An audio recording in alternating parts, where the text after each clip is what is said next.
Hello friends, स्वागत है आपका हमारे YouTube channel study smart IQ में और मैं हूं सबा परवीन।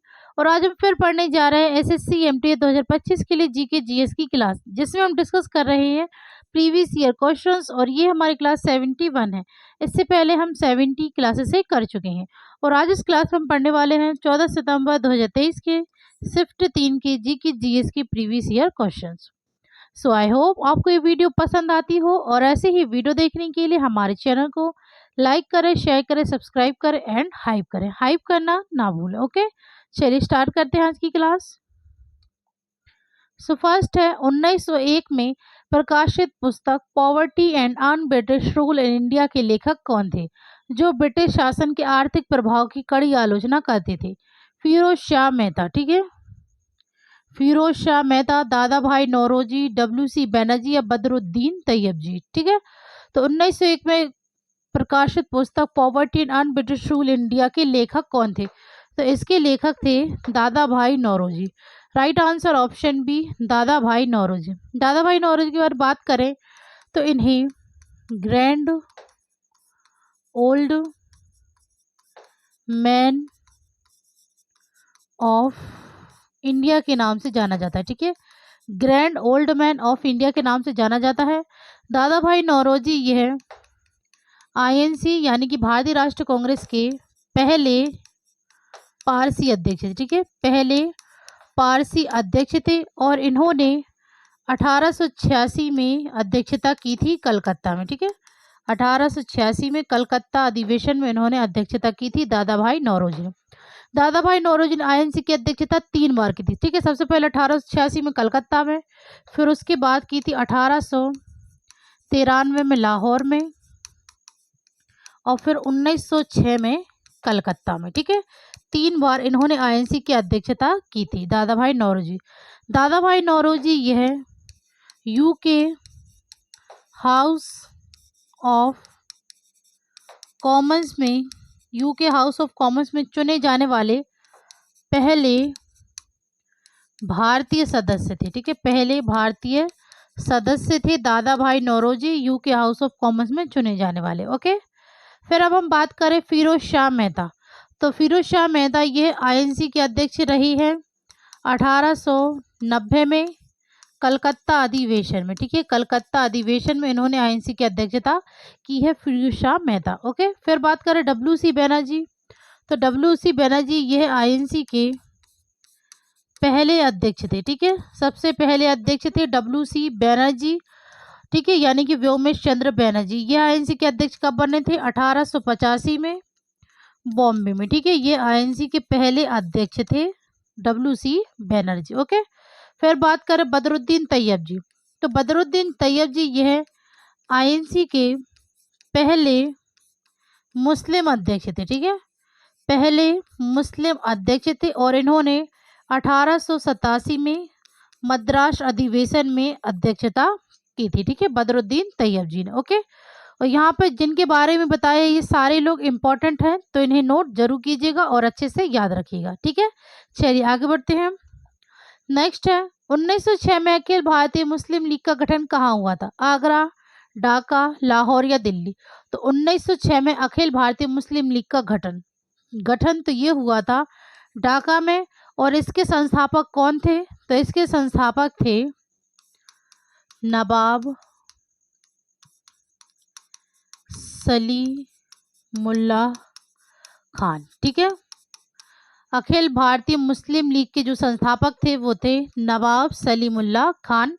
ठीक है, और इसका गठन ढाका में हुआ था 1906 में। ओके, चलिए आगे बढ़ते हैं।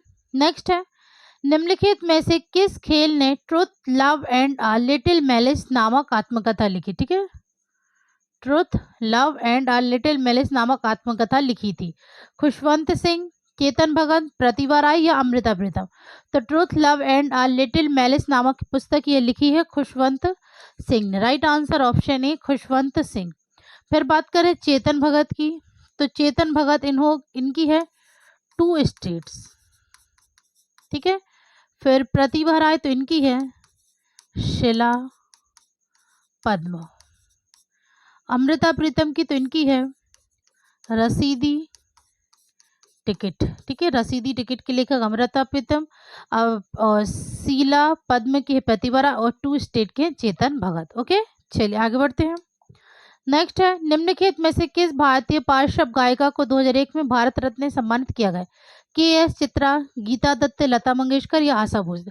तो 2001 में भारत रत्न से किसे सम्मानित किया गया था? तो ये किया गया था लता मंगेशकर को। राइट आंसर ऑप्शन सी, लता मंगेशकर। नेक्स्ट, निम्नलिखित में से किस क्रिकेट खिलाड़ी ने अपनी कथा प्लेइंग इट माई वे लिखी? युवराज सिंह, सौरभ गांगुली, सचिन तेंदुलकर या किरण मोरे?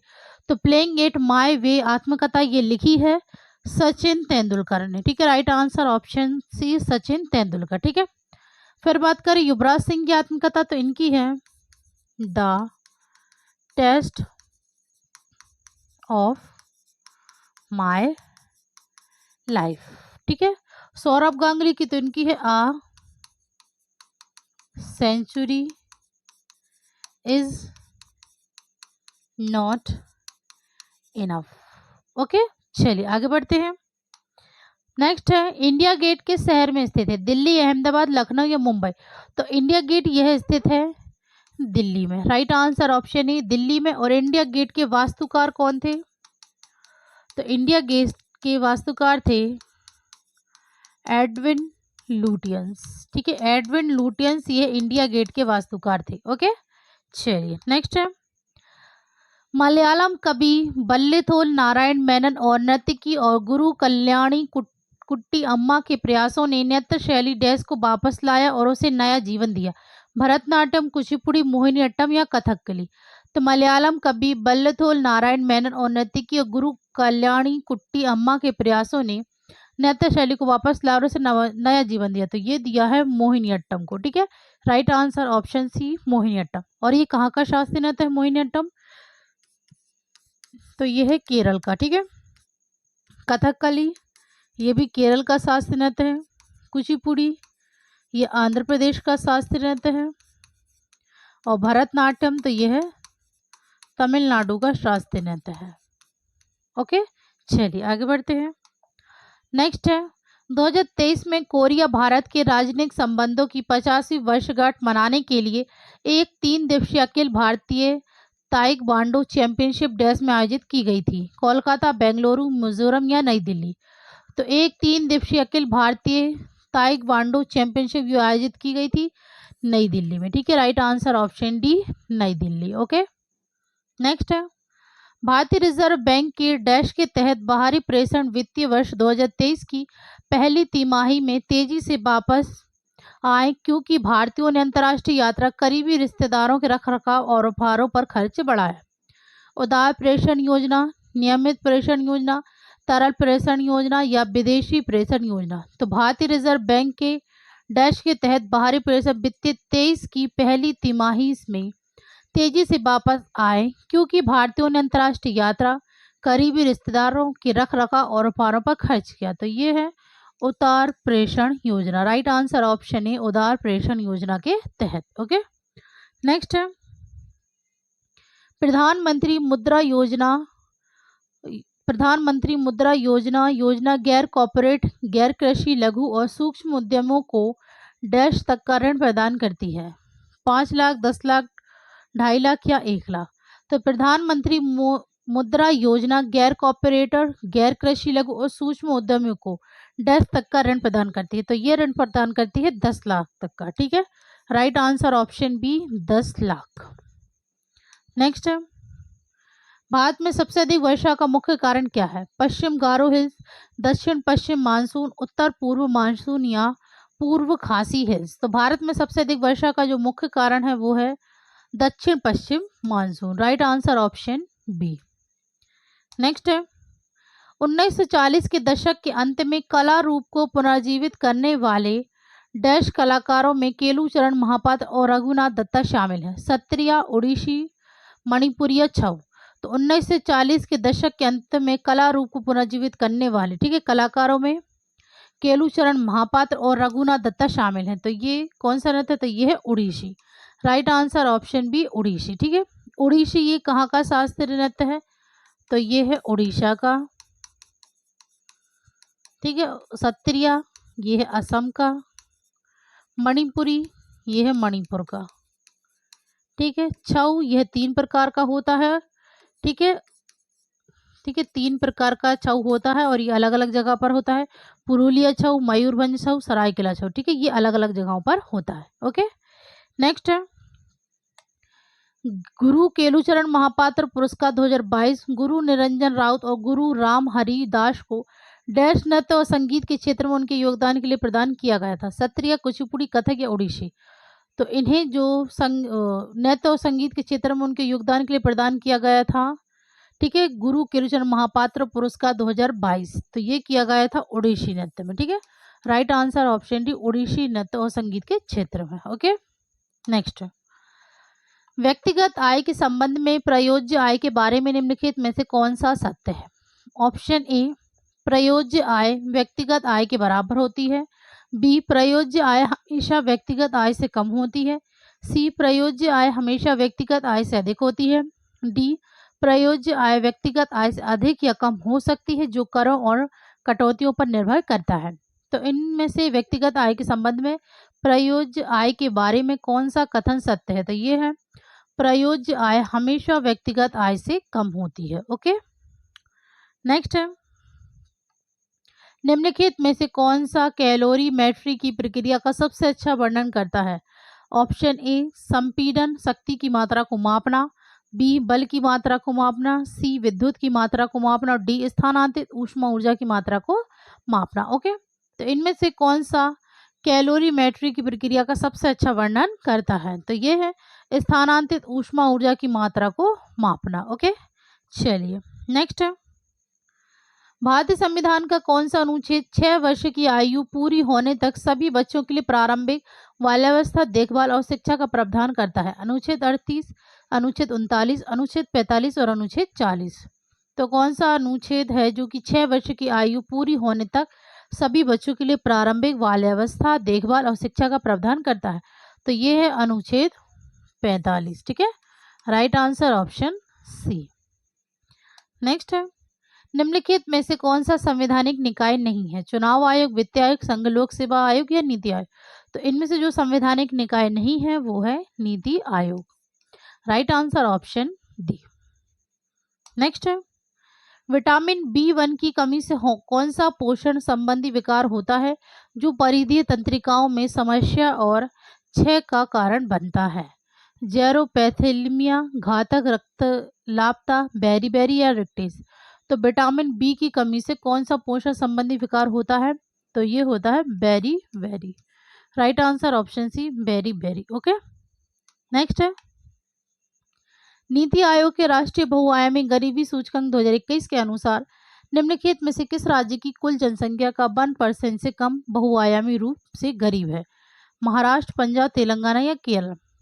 तो नीति आयोग के राष्ट्रीय बहुआयामी गरीबी सूचकांक 2021 के अनुसार निम्नलिखित में से किस राज्य की कुल जनसंख्या का 1% से कम बहुआयामी रूप से गरीब है? तो ये है केरल का। Right answer option D, Kerala. Okay, next है हिंदू कैलेंडर के अनुसार होली किस दिन मनाई जाती है? चैत्र पूर्णिमा, पौष पूर्णिमा, फाल्गुन पूर्णिमा या माघ पूर्णिमा? तो हिंदू कैलेंडर के अनुसार होली जो मनाई जाती है ये मनाई जाती है फाल्गुन पूर्णिमा, ठीक है। राइट आंसर ऑप्शन सी, फाल्गुन पूर्णिमा के दिन मनाई जाती है। ओके, नेक्स्ट है लता मंगेशकर द्वारा गाए गए प्रसिद्ध गीत ए मेरे वतन के लोगों के संगीत निर्देशक कौन थे? किशोर कुमार, राजेश रोशन, सी रामचंद्र या आनंद राज आनंद? तो लता मंगेशकर द्वारा गाए गए प्रसिद्ध गीत, ठीक है, ए मेरे वतन के लोगों के संगीत निर्देशक कौन थे? तो इसके संगीत निर्देशक थे C Ramchandra. Right answer option C. Next है भारत में किस प्रकार के जंगलों में जंगली गधे और ऊंट पाए जाते हैं? उष्णकटिबंधीय सदाबहार वन, पर्वतीय वन, कांटेदार वन और झाड़ियां मैनग्रोव वन? तो भारत में किस प्रकार के जंगलों में जंगली गधे और ऊंट पाए जाते हैं? तो ये पाए जाते हैं कांटेदार वन और झाड़ियों। Right answer option C. Next है फ्लैंडर्स कप 2023 एथलेटिक्स मीट में पुरुषों की 100 और 200 मीटर दौड़ में 2 स्वर्ण पदक जीतने वाले भारतीय धावक कौन है? मोहम्मद अफसल पी, अमलान बोरगोहेन, तेजस सिरसे या जिनसन जॉनसन। तो फ्लैंडर्स कप 2023 एथलेटिक मीट में पुरुषों की 100 और 200 मीटर दौड़ में 2 स्वर्ण पदक जीतने वाले पहले भारतीय धावक, ठीक है, दो स्वर्ण पदक जीतने वाले भारतीय धावक कौन है? तो ये हैं Amlan Borgohain. Right answer option B. Next है, ज्यूरिख डायमंड लीग में स्वर्ण पदक जीतने वाले पहले भारतीय भाला फेंक खिलाड़ी कौन बने? साहिल सिलवाल, शिवपाल यादव, नीरज चोपड़ा या रोहित यादव। तो ज्यूरिख डायमंड लीग में स्वर्ण पदक जीतने वाले पहले भारतीय भाला फेंक खिलाड़ी जो बने हैं वो है Neeraj Chopra. Right answer option C. Next है, बेरोजगारी दर और मुद्रा वेतन परिवर्तन की दर के बीच संबंध की जांच कौन सा वक्र करता है? फिलिप्स वक्र, उदासीनता वक्र, आपूर्ति वक्र या मांग वक्र। तो बेरोजगारी दर और मुद्रा वेतन परिवर्तन की दर के बीच संबंध की जांच कौन सा वक्र करता है? तो ये है फिलिप्स वक्र। Right answer option A. Okay, तो ये थे आज के हमारे क्वेश्चंस। सो आई होप आपको ये वीडियो पसंद आई हो, और ऐसी ही वीडियो देखने के लिए हमारे चैनल को लाइक करें, शेयर करें, सब्सक्राइब करना ना भूलें। तो मिलते हैं आपसे कल अगली वीडियो में, तब तक के लिए good luck and goodbye. Thank you.